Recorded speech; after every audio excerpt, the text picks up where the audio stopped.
What's going on, guys? Welcome back to a very special episode of ezBUCKETz. How you guys doing today? I hope you're having a fantastic day so far. In today's video, I got something that I guarantee you guys are going to love, especially if you're a Los Angeles Lakers fan. It is 100% official. The Lakers have their roster. They have 15 players that they're going to work towards going into the playoffs. And with so many Laker fans having questions about the rotation, which players will get minutes, who will the Lakers rely on, this video is going to be an ultimate breakdown of the official Lakers final roster.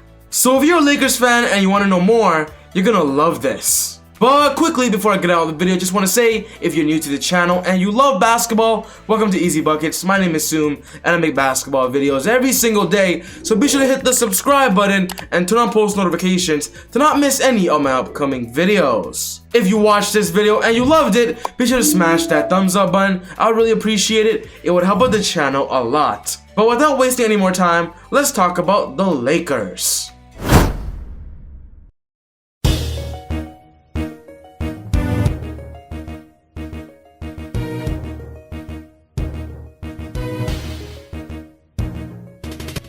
During this year's NBA trade deadline, the Lakers literally made 0 moves. Going into the deadline, we were given the expectation that the Lakers were going to target another All-Star, maybe a Kyle Lowry, maybe a Bradley Beal, a DeMar DeRozan, or Zach LaVine. But of course, the Lakers were very quiet as they didn't want to give up any of their young guns and their future assets. After not making any trades, a lot of Laker fans were upset that the Lakers didn't make any moves, and so many reports were stating the Lakers aren't good enough to win. The Lakers literally did nothing. The Lakers did nothing while their biggest competitor of the Brooklyn Nets got so many upgrades this year. They got James Harden, they got Blake Griffin, and of course they just got LaMarcus Aldridge to assist Kevin Durant and Kyrie Irving. But oh boy, did Rob Pelinka and the Lakers respond back with the bang, because using the buyout market, they were able to sign Andre Drummond to a rest of the year deal, which in my opinion was the best available buyout player that any NBA team can get. And then recently we just got news that the Lakers just signed Ben McLemore after he got bought up by the Houston Rockets. The Lakers weren't active during the NBA trade deadline, but they were very active when it comes to the buyout market and targeting free agents that just left their previous team. With that being said, the Lakers now have officially 15 players on their roster, which means now all they have to work on is chemistry,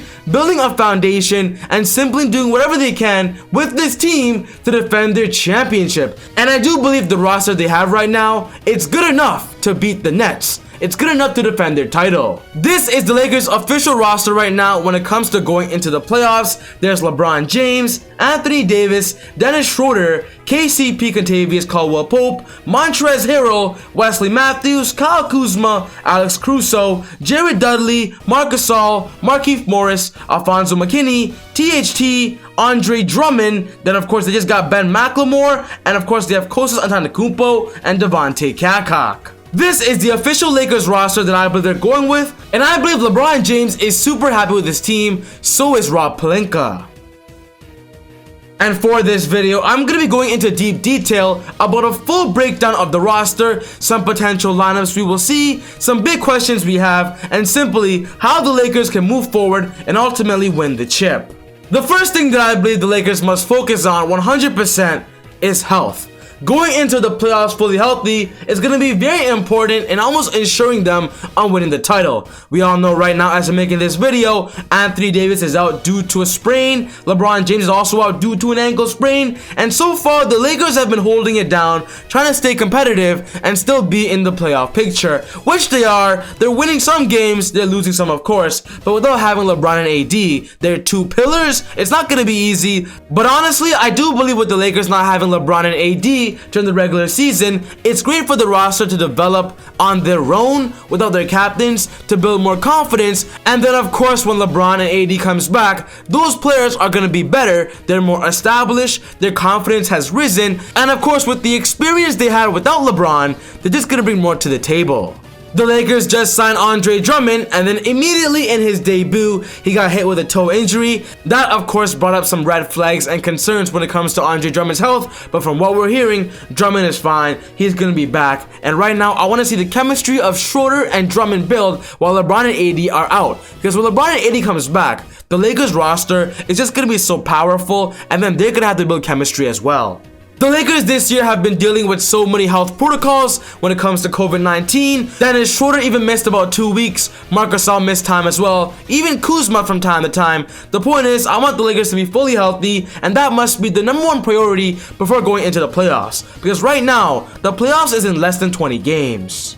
The second priority, in my opinion, is making sure their sharpshooters start finding a rhythm. Right now during the regular season, players like Kentavious Caldwell-Pope, of course, players like Wesley Matthews, THT, and their newly signed Ben McLemore, these spread the floor shooters, these high volume shooters, these snipers, have to get into a rhythm, which means right now Frank Vogel has to get them comfortable on their sets, maybe work more around Dennis Schroeder being the playmaker. We all know LeBron James can find them, maybe get more comfortable when it comes to both playmakers. I need KCP especially to be very benefactory when it comes to them playing the playoffs, just like how important he was last year when they won the NBA championship in the bubble.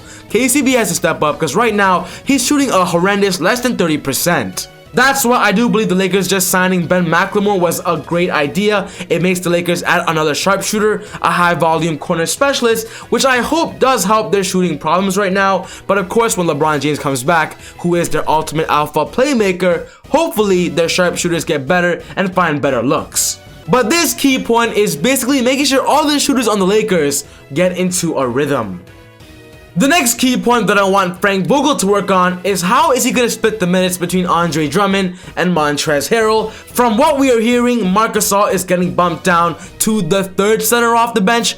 Andre Drummond is going to be the starter, then Montrezl off the bench. But my question is, who is Frank Vogel going to rely on when it comes to the closing stretch, when it comes to closing out games, when it comes to Montrezl or Drummond? In my opinion, I do believe Montrezl is more skilled of an offensive player, but Drummond brings more of a defensive presence and of course a bigger body. So as the season ends, I believe the Lakers must find a way to make sure both players are being used to their maximum potential when it comes to minutes and even splitting playing time. A big part of why the Lakers have to win the championship has to do with Andre Drummond. We all know last season they had Dwight Howard and JaVale McGee run that front court position when it comes to size. Drummond is going to have to be a dominant big man when it comes to crashing the offensive boards, those back-to-basket plays. I want to see Drummond step up, and hopefully when he returns from his toe injury, he's putting up double-doubles night in and night out, even with LeBron and AD healthy. During this season, every Laker fan out there has stated the Lakers have to work on their front court, finding a stronger piece, but right now I believe their front court is so crowded that Frank Vogel has to adjust and make sure each player plays a key role on how they ultimately win the championship. The fourth key point that I want to put out is talking about Kyle Kuzma. I really want to see Kyle Kuzma be productive and also be efficient when it comes to closing out the season and of course in the playoffs as well. We all know Kuzma is not the starting small forward, LeBron is, and that's why I do believe the Lakers need a spark plug off the bench, and that's where Kuzma comes in perfectly. He has to be a player that comes off the bench to be an energy booster, a scoring spark plug, and simply a threat to the opposing team. I want Kyle Kuzma this year to play better than he did last year in the NBA bubble, because Kuzma wasn't that good. He was very inconsistent, but now with LeBron and AD out, I do believe Kuzma is getting more confidence, he's getting more open looks, simply getting more touches for himself, and that's why I do believe it's a great thing for Kuzma. But when LeBron and AD comes back, Kuzma has to be consistent, Kuzma has to be efficient. And the last key point that I want to put out is who's going to get more minutes when it comes to their floor spacing role. We all know KCP is the starting shooting guard, but I wouldn't be surprised if Ben McLemore takes a lot of his minutes. Ben McLemore is a high volume shooter. He's a near 40% shooter for his career, and when he shoots at the corner, he's actually a 50% shooter. With Ben McLemore being younger than Wesley Matthews, I wouldn't be surprised if Ben McLemore is the shooting guard off the bench. That might be the case. So that's another key point that I want to put out when it comes to Frank Vogel, who is going to be your go-to volume shooter. But the last part of this video that I want to talk about is the Lakers' ultimate starting lineup, and I believe this should be it. It should be Dennis Schroeder, it should be KCP, LeBron James, Anthony Davis, and Andre Drummond. I do believe if everybody is healthy, this is the ultimate lineup they must go for, as this lineup is the most effective when it comes to offense and defense, and of course this could also be the closing death lineup. But ultimately guys, this wraps up my video for today, talking about the Lakers official roster and breaking down what I believe are the key points going into the playoffs.